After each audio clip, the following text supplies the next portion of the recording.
ಎಲ್ಲರಿಗೂ ನಮಸ್ಕಾರ. ನಾನು ಕಳೆದ ವಿಡಿಯೋದಲ್ಲಿ ಈ ಬಾಳೆದಿಂಡನ್ನು ಬಳಸಿ ಒಂದು ಜ್ಯೂಸ್ ರೆಸಿಪಿಯನ್ನು ಮಾಡ್ಬೋದು ಅಂತೇಳಿ ತೋರಿಸಿಕೊಟ್ಟಿದ್ದೆ. ಅದೇ ರೀತಿ ಕೆಲವು ಸಮಯದ ಹಿಂದೆ ಈ ಬಾಳೆಯ ಕಾಂಡವನ್ನು ಕೊರೆದು ಅದರಿಂದ ನೀರನ್ನು ತೆಗೆಯೋದನ್ನು ಕೂಡ ತೋರಿಸಿಕೊಟ್ಟಿದ್ದೆ. ಇದು ಕಿಡ್ನಿ ಸ್ಟೋನಿಗೆ ಬೆಸ್ಟ್ ಮೆಡಿಸಿನ್ ಅಂತ ಹೇಳಿ. ಈಗ ಅದರ ಇನ್ನೊಂದು ಮುಂದುವರಿದ ಭಾಗ ಇನ್ನೊಂದು ಮೆಥಡ್ ನಾನು ತೋರಿಸಿಕೊಡ್ತಿದ್ದೇನೆ. ಈ ಬಾಳೆದಿಂಡನ್ನು ಬಳಸಿಕೊಂಡು ಒಂದು ಪಲ್ಯ ಮಾಡುವಂಥ ರೆಸಿಪಿ. ಈ ಬಾಳೆದಿಂಡಿನ ಪಲ್ಯಕ್ಕೆ ಹುರುಳಿ ಕಾಳನ್ನು ಸೇರಿಸಿ ಮಾಡುವಂಥ ಒಂದು ಪಲ್ಯ ತುಂಬ ಒಂದು ರುಚಿಯಾಗಿರ್ತದೆ. ಹಾಗೆ ಕಿಡ್ನಿ ಸ್ಟೋನಿಗೆ ಇದು ಕೂಡ ಒಳ್ಳೆಯದು. ನಿಮಗೆ ಜ್ಯೂಸು ಇಷ್ಟ ಇಲ್ಲ ಅಂತ ಹೇಳಿದರೆ ಇದೇ ರೀತಿ ಪಲ್ಯ ಕೂಡ ಮಾಡಿ ಸೇವಿಸ್ಬೋದು. ಇದು ಪಲ್ಯ ತುಂಬ ರುಚಿಕರಕರ ಆಗಿರ್ತದೆ. ಬನ್ನಿ ಇವಾಗ ನಾವು ಈ ಬಾಳೆದಿಂಡನ್ನು ಚೆನ್ನಾಗಿ ಬಿಡಿಸಿಕೊಳ್ಳುವ.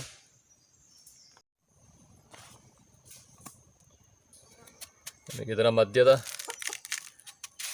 ಭಾಗ ಮಾತ್ರ ಬೇಕಾಗಿರುವಂಥದ್ದು. ಈ ರೀತಿ ಪದರ ಇರುವುದನ್ನೆಲ್ಲ ನಾವು ಬಿಡಿಸಿ ತೆಗಿಬೇಕು.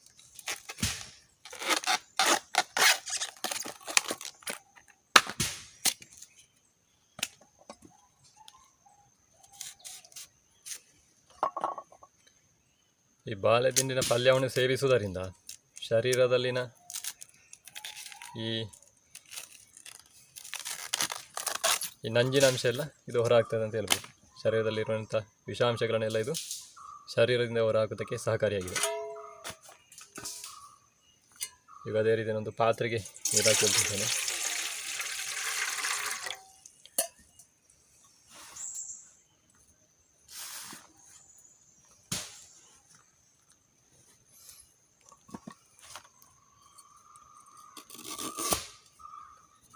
ಇದು ಸಕ್ಕರೆ ಕಾಯಿಲೆಯನ್ನು ಕೂಡ ನಿಯಂತ್ರಣದಲ್ಲಿರ್ತದೆ. ಶರೀರದ ತೂಕ ಕಡಿಮೆ ಆಗಲಿಕ್ಕೆ ಕೂಡ ಇದು ಬೆಸ್ಟ್ ಮೆಡಿಸಿನ್. ನೋಡಿ, ನಾವೀಗ ಈ ಬಾಳೆದಿಂಡನ್ನು ಸಾಂಬಾರು ಮಾಡುವಾಗ ನೋಡಿ ಈ ರೀತಿ ನೂಲಿನಂಥ ಒಂದು ರಚನೆ ಬರ್ತದೆ, ಅದನ್ನೆಲ್ಲ ನಾವು ತೆಗಿಬೇಕು. ಮತ್ತು ಈ ರೀತಿ ಅದರ ನೋಡಿ ಸೈಡೆಲ್ಲ ದಪ್ಪ ನಾರಿರ್ತದೆ, ಅದನ್ನು ಕೂಡ ನಾವು ಈ ರೀತಿ ತೆಗಿಬೇಕು. ನೋಡಿ,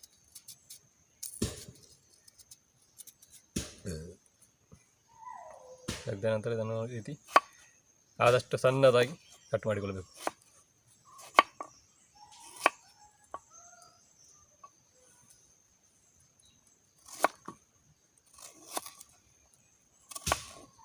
ಕಟ್ ಮಾಡಿಕೊಂಡು ಅದನ್ನು ನೀರು ಅಥವಾ ಮಜ್ಜಿಗೆ ಹಾಕಿ ಹೇಳೋದು. ನಾನು ಇಲ್ಲಿ ಒಂದು ಪಾತ್ರೆಯಲ್ಲಿ ನೀರು ತಗೊಂಡಿದ್ದೇನೆ.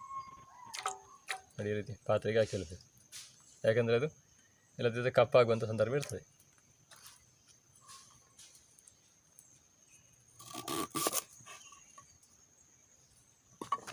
ನೋಡಿ, ಈ ರೀತಿಯಾಗಿ ನೂಲಿನಂಥ ರಚನೆ ಬರ್ತದೆ, ಅದನ್ನೆಲ್ಲ ನಾವು ತೆಗಿಬೇಕು. ನೋಡಿ, ಇದರ ಹೊರ ಬದಿಯ ಪದಾರ ಇದು ಸ್ವಲ್ಪ 2-3 ದಿವಸ ನಾವು ದಿನ ಕಡಿದ ನಂತರ ಸ್ವಲ್ಪ ಬೆಳೆದಿರ್ತದೆ ಇದು.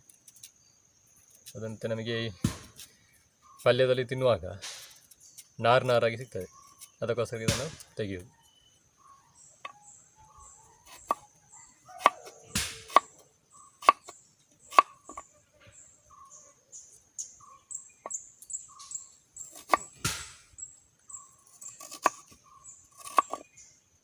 ಇದು ಶರೀರಕ್ಕೆ, ಈ ಚರ್ಮಕ್ಕೆ ಗ್ಲೋ ಬರಲಿಕ್ಕೆ ಮತ್ತು ಈ ಕೂದಲಿನ ಬೆಳವಣಿಗೆಗೆ ಕೂಡ ಒಳ್ಳೆಯದು ಈ ಬಾಳೆದಿಂಡಿನ ಪಲ್ಯ. ಅದೇ ರೀತಿ ಶರೀರದಲ್ಲಿ ಈ ಜೀರ್ಣಕ್ರಿಯೆಯನ್ನು ಕೂಡ ಇದು ಉತ್ತಮಪಡಿಸ್ತದೆ. ಅದೇ ರೀತಿ BP ಯನ್ನು ಕೂಡ ಕಂಟ್ರೋಲಿಗೆ ತರ್ತದೆ ಅಂತ ಹೇಳ್ಬೋದು.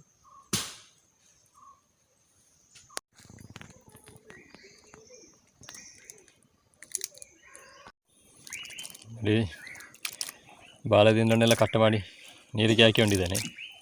ನಾನಿಲ್ಲಿ 1 ಪೇಟು ಉದ್ದದ ಬಾಳೆದಿಂಡನ್ನು ತಗೊಂಡಿದ್ದೆ. ಇನ್ನು ಇದನ್ನು ನಾವು ಚೆನ್ನಾಗಿ ಬೇಯಿಸಿಕೊಳ್ಬೇಕು.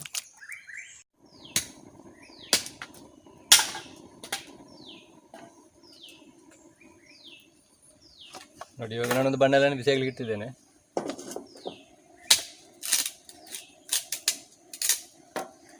ನೋಡಿ, ಇವಾಗ ಒಂದು 1/4 ಕಪ್ ಆಗುವಷ್ಟು ಇಲ್ಲಿ ಹುರುಳಿ ಅಂತ ಕೊಂಡಿದ್ದಾನೆ. ಇವಾಗ ನಾವು ಹುರುಳಿಯನ್ನು ಚೆನ್ನಾಗಿ ಹುರಿಬೇಕು.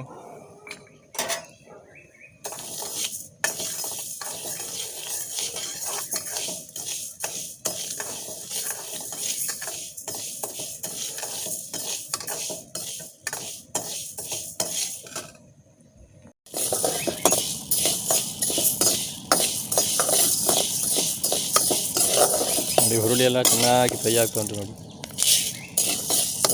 ಅಷ್ಟಾದರೆ ಸಾಕು. ಇದನ್ನು ಒಲೆಯಿಂದ ಕೆಳಗಿಳಿಸಿಕೊಳ್ಳುವ.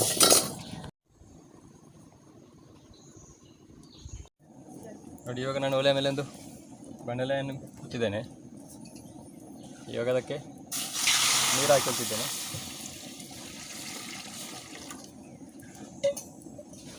ನಾವು ಆಗ ನೋಡಿ ಬಾಳೆದಿಂದ ಕಟ್ ಮಾಡಿ ಇಟ್ಟಿದ್ದೇವೆ. ಇವಾಗ ಅದನ್ನು ನೀರಿಂದ ತೆಗೆದು ಈ ಬಾಣಲೆಗೆ ಹಾಕಿರ್ತಿದ್ದೇನೆ.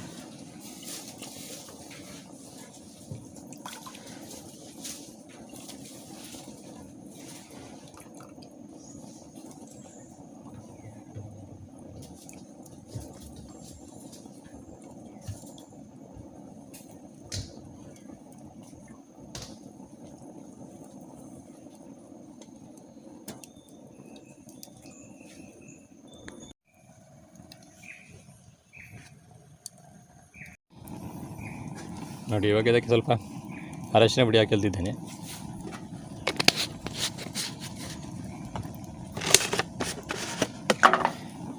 ಅದೇ ರೀತಿ ಸ್ವಲ್ಪ ಉಪ್ಪು.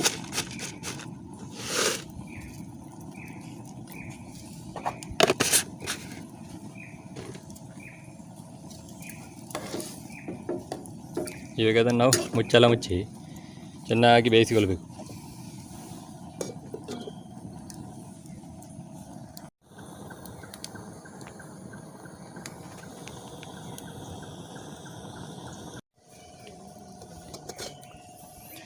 ನೋಡಿ ಬಾಳೆದಿಂದ ಒಂದು 5 ನಿಮಿಷಗಳ ಕಾಲ ನಾನು ಚೆನ್ನಾಗಿ ಬೇಯಿಸಿಕೊಂಡಿದ್ದೇನೆ. ಮೀನು ಕೂಡ ಸ್ವಲ್ಪ ಬೇಯ್ದಕ್ಕಿದೆ. ಇವಾಗ ನಾನು ಆಗ ನೋಡಿ ಹುರಿದಿಟ್ಟಂತಹ ಹುರುಳಿಯನ್ನು ಇದಕ್ಕೆ ಸೇರಿಸಿಕೊಳ್ತಿದ್ದೇನೆ. ನೀವು ಹುರುಳಿಯನ್ನು ಹುರಿದು ಬೇಕಿದ್ದರೆ ಹಾಕಿಳ್ಬೋದು, ಅಥವಾ ಒಂದು 5-6 ಗಂಟೆಗಳ ಕಾಲ ನೀರಿನಲ್ಲಿ ನೆನೆಸಿಟ್ಟು ಕೂಡ ಹಾಕಿರ್ಬೋದು. ಹುರುಳಿಯನ್ನು ಸ್ವಲ್ಪ ಹುರಿದು ಹಾಕಿದರೆ ಸ್ವಲ್ಪ ಟೇಸ್ಟ್ ಜಾಸ್ತಿ ಬರ್ತದೆ ಅಂತೇಳಿ. ಇನ್ನು ಇದರ ನೀರೆಲ್ಲ ಚೆನ್ನಾಗಿ ಕಡಿಮೆ ಆಗುವವರೆಗೆ ನಾವು ಇದನ್ನು ಚೆನ್ನಾಗಿ ಬೇಯಿಸಿಕೊಳ್ಬೇಕು.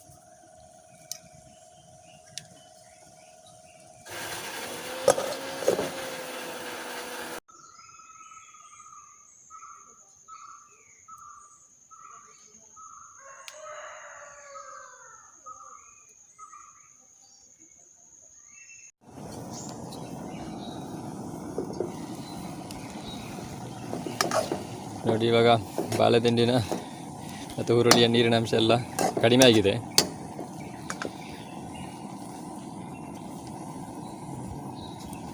ನೋಡಿ ಇವಾಗ ಬೆಂದಿದೆ ಚೆನ್ನಾಗಿ. ಉಪ್ಪಿನ ಅಂಶ ಸ್ವಲ್ಪ ಕಡಿಮೆ ಇದೆ. ಹಾಗೆ ನಾನು ಸ್ವಲ್ಪ ಉಪ್ಪನ್ನು ಈ ಸಂದರ್ಭದಲ್ಲಿ ಹಾಕಿ ಹೇಳ್ತಿದ್ದೇನೆ.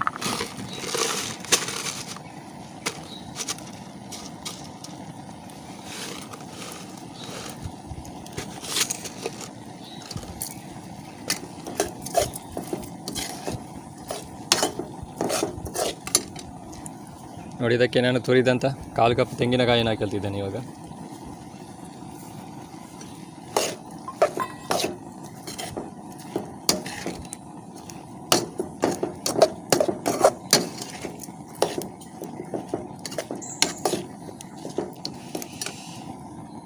ನೋಡಿ ನಾನಿಲ್ಲಿ ಒಂದು 3 ಟೇಬಲ್ ಸ್ಪೂನ್ ಆಗುವಷ್ಟು ಕೆಂಪು ಮೆಣಸು ನೋಡಿ ತಗೊಂಡಿದ್ದೇನೆ. ಇದನ್ನು ನೋಡಿ ಅದಕ್ಕೆ ಹಾಕಿ ಅಲ್ವಾ.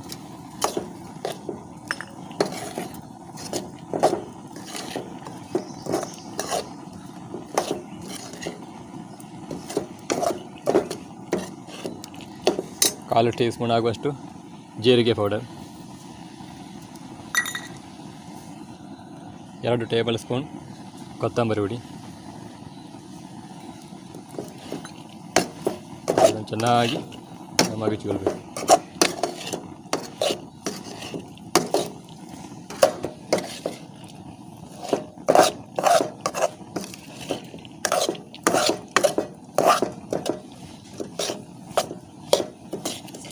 ಇದನ್ನು ಚೆನ್ನಾಗಿ 1-2 ನಿಮಿಷ ಮಗುಚಿಕೊಂಡು ನಂತರ ಒಳೆಯಿಂದ ಕೆಳಗೆ ಇಳಿಸಿಕೊಂಡ್ರೆ ಆಯಿತು. ನಮ್ಮ ಬಾಳೆದಿಂಡು ಹುರುಳಿ ಕಾಳಿನ ಪಲ್ಯ ರೆಡಿ.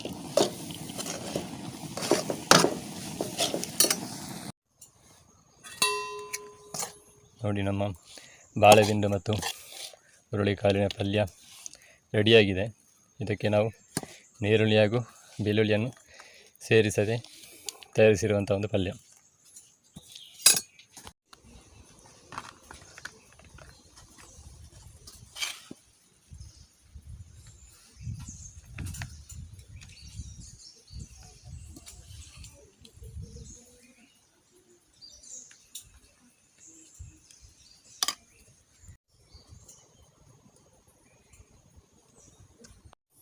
ಬಾಳೆದಿಂಡು ಪಲ್ಯ ನಮಗೆ ಅನ್ನದ ಜೊತೆಗೆ ಭಾರಿ ಒಂದು ಬೆಸ್ಟ್ ಕ್ಲಾಸ್ ಕಾಂಬಿನೇಷನ್ ಅಂತ ಹೇಳ್ಬೋದು.